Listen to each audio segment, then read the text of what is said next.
First of all, Starla and I would like to thank each and every one of you very much for taking a few hours out of your busy week to come spend time with us here in our first inaugural Colby Foundation fundraiser.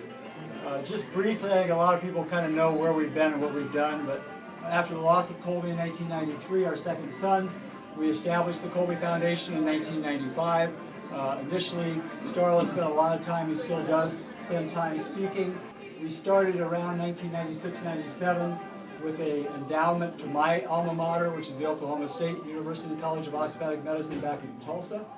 And then somewhere in about probably the mid-2000 range, we hired a couple of part-time executive directors who then really fired up our website, allowed us to really improve that dramatically.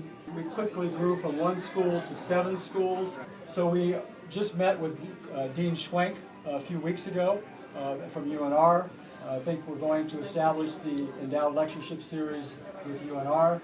The goal of the Endowed Lectureship Series is for us to speak to first and second year medical students, and now in an effort to try and continue to expand the Colby Foundation to more and more medical schools, we give a $4,000 endowment to these schools every other year to a maximum of $20,000 per school. And so some schools like the Oklahoma School are already completely funded. Altogether, the Colby Foundation has already donated over $70,000 to different medical schools. So the program when we go to these medical schools is a half-day program. So Starla speaks for about 45 minutes and talks from the donor perspective. And then a person like Virginia Reese, who's the local transplant coordinator, they talk from the organ and procurement standpoint, and they educate the kids, the medical students, the first and second year students about that. And then usually we have one physician speaker who could be a donor transplant surgeon, could be a medical oncologist, could be an infectious disease specialist, but there's physicians who work within the ranks specifically of organ and tissue donation. The Kansas City School actually has 4 different physician speakers, a cadre of transplant surgeons that are really doing a fantastic job. It's going to be a great morning. It's going to be a full 4-hour presentation.